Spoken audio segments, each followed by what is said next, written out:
Suicide Squad killed the Justice League to stop getting updates. They're not being supported. The game's not being supported anymore. It'll probably still be available, but there's not going to be any more new content.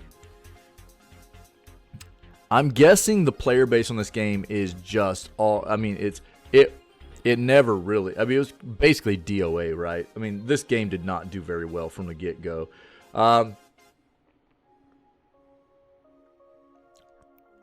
I hate to say it, but I called it. I tried to tell everybody not to buy into this. And there's some people that have buyer's remorse. They've already given this game away for free on Epic. I think it was Epic. Months ago. And the player base is just nothing. You know, it dwindled to nothing very, very, very quickly after release. And it's not that I think this game is bad either. There have been this kind of reminds me of the whole Ubisoft situation of the Gilmo, you know,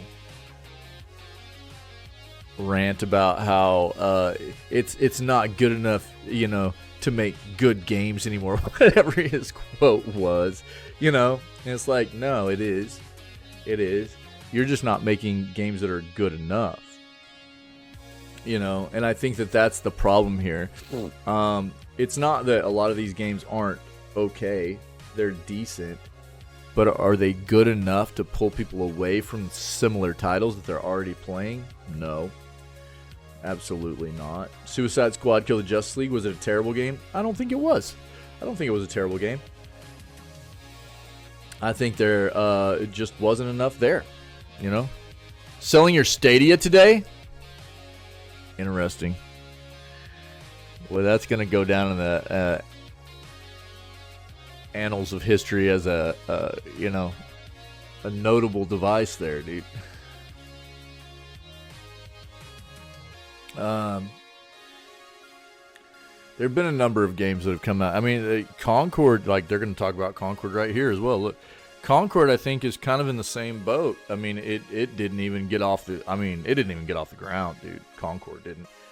You're talking about a game that reportedly had about $400 million into the development. Herman Holst thought this was going to be his Star Wars, apparently, and it. I don't think that it was necessarily bad gameplay wise. From what I heard, the game was okay gameplay wise, but it wasn't good enough. Obviously, right? That's the problem. I think where a lot of this problem lies anymore is you've got companies like Ubisoft trying to do stuff that they've always done. Their formula is not changing. Well, take a look at Bethesda. Look at Starfield. You know? I mean, that game sold out the gate, but, dude, it hasn't done fantastic. And it hasn't reviewed very well either. Not the base game or the DLC. You've got a lot of these big companies that once upon a time were pretty solid at, you know, hooking people with their traditional recipe, right? They had that traditional KFC, if you will. But what people want now is a little bit more spice in that recipe. And what a lot of these companies don't know how to do is add that spice. They're like, oh, that original's fine. Just keep pumping out that original, you know? That's not what everybody wants.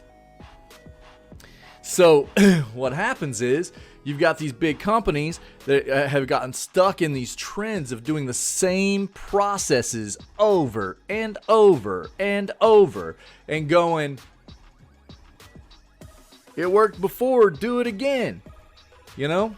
And now all of a sudden it's not working. And then we get, you know, like the finger pointed at us as gaming enthusiasts, the consumers, right? They're trying to gaslight us into believing it's our fault, these executives, you know? It's like, oh, well, it's just not good enough anymore to make good games. It's like, no, it is. There are good games out there that have been killing it, you know?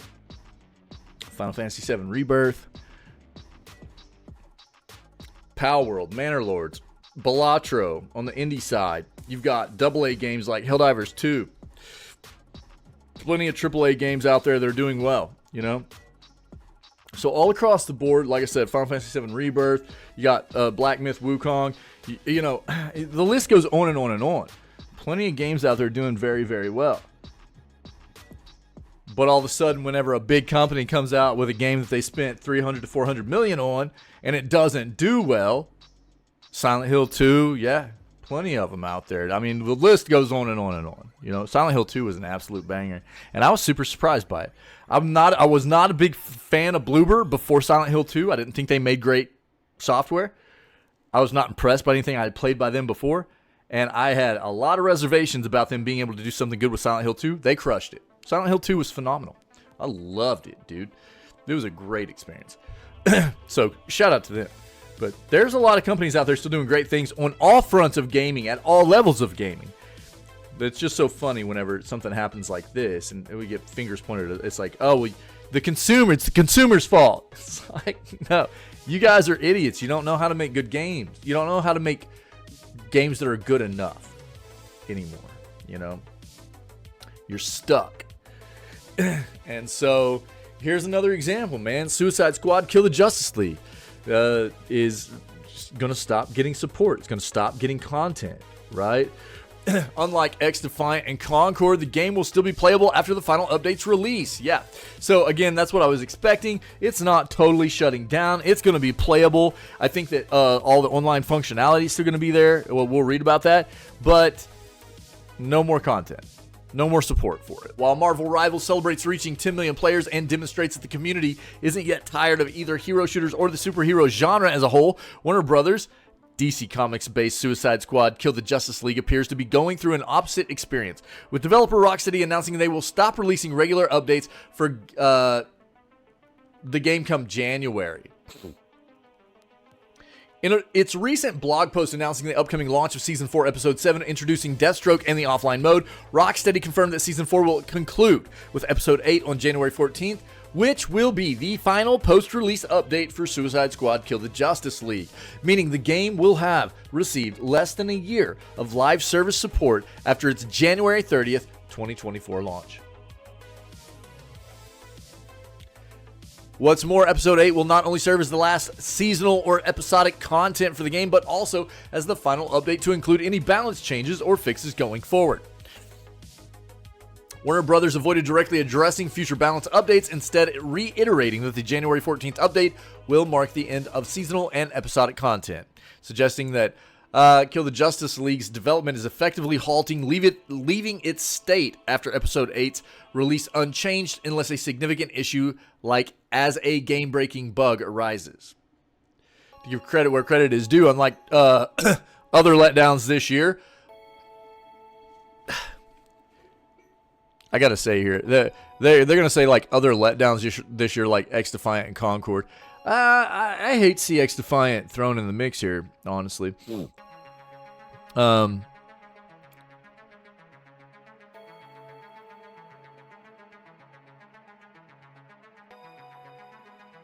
In my opinion, I would say that Suicide Squad's more of a letdown than something like X Defiant is. X Defiant, I thought, was a pretty solid title. In my opinion, it's unfortunate that something like X Defiant didn't get as much traction as it did. As a free-to-play shooter, it was very well developed. Unfortunately, as a free-to-play shooter, it also had a lot of issues with cheating in it. But it feels like it had a very short leash. And I think a lot of that probably has to do because Ubisoft is hurting. They don't have a lot of overhead right now to be devoting to free-to-play live service titles, more than likely. And I think that the release of Black Ops 6 really, I mean, you have to know that when Call of Duty comes out, most other shooters player base dwindles, right? It gets significantly impacted, at least to some extent. Most other shooters, you know, because Call of Duty pulls a lot of people away.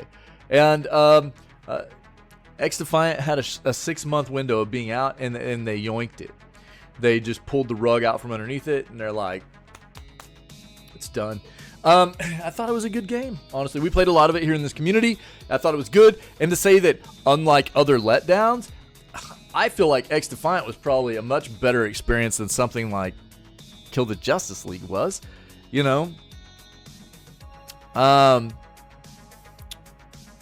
But I digress. Suicide Squad Kill the Justice League will still be available even after Episode 8's release. According to the devs, players will retain access to both online and offline modes, allowing them to experience the main campaign and seasonal story missions or play with friends in the 4-player co-op mode. As disheartening as this announcement may be for the few dozen fans still invested in the game, it was a long time coming, with Jason Schreier predicting bare bones support similar to the described above as far back as June. Yep.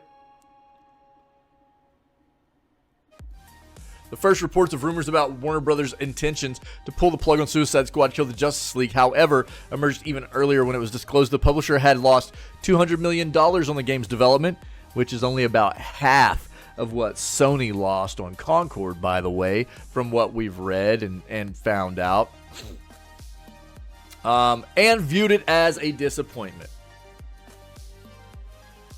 Sadly, when publishers are disappointed, developers are often the first to take the fall, and Rocksteady was no exception, losing nearly 20 quality assurance specialists in August. Yeah, so, wait, what was this? Spike in player numbers following the game's $3.50 sale. Bro, it already went free, though. It was already free on Epic or Amazon Prime or something, I think. So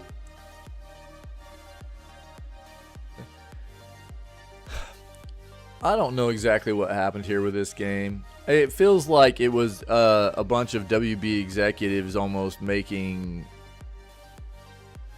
Rocksteady create a game that was destined to fail almost.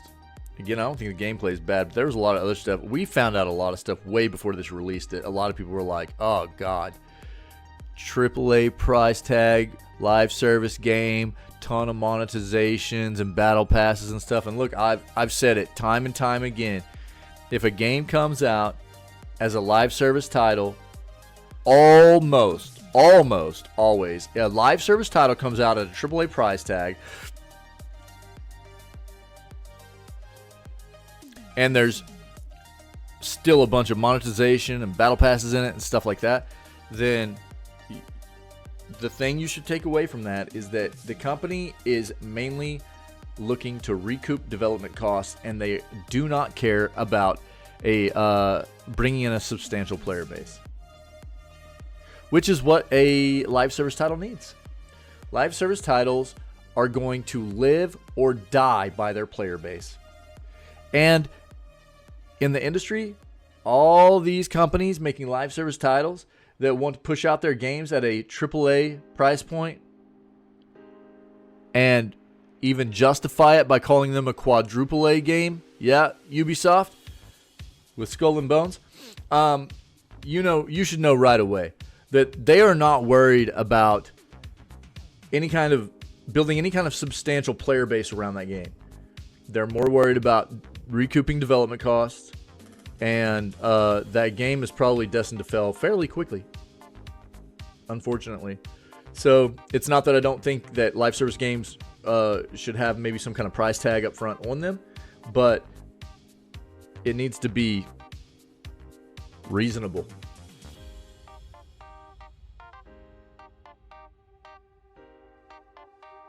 It's a huge telltale sign, in my opinion. I don't know. This is just another, example of so many of the games that we've seen in the industry get shuttered this year, But I think people are just fed up with I think us as video gaming enthusiasts and consumers have become quite fed up with these companies thinking that it's okay to just feed us mediocrity, It's like, just keep doing what we've always done. Don't try to put any kind of unique thought or interesting outside the box kind of processes into it that makes it engaging for us. It's just like, just do what we've always done. And it's like, man, it's getting kind of old, dude. So many people are already playing so many different games that if If these companies want to be pulling player base away, they've got to figure out a way to do it. You got to figure out a way to grab people's attention. And if you're just doing the same old thing we've always had, that's not going to work, man. I'm sorry. Most of the time, it's not going to work. And a lot of times, these companies have also leaned on, like, you know, very sought-after universes, characters, and stuff like that that worked for an amount of time, too. It's not necessarily always working anymore. Look at Star Wars Outlaws. You know, not that that's a live service game or anything, but, you know, it's an example of how that's not always working anymore either. So, I don't know. It feels like a lot of these executives in the industry, which is something else that I've talked about for a long time, they don't understand what video games are, what video games mean to us, what video games need to be for us. They are just number-driven individuals that don't know what it's like to be a gamer. Therefore, they don't know what needs to be done to make a game, but they feel like they need to be making the decisions on what the games need to be, which doesn't calculate. It doesn't work out well, right? So, I don't know. That's just my impression of what's going on here anyways.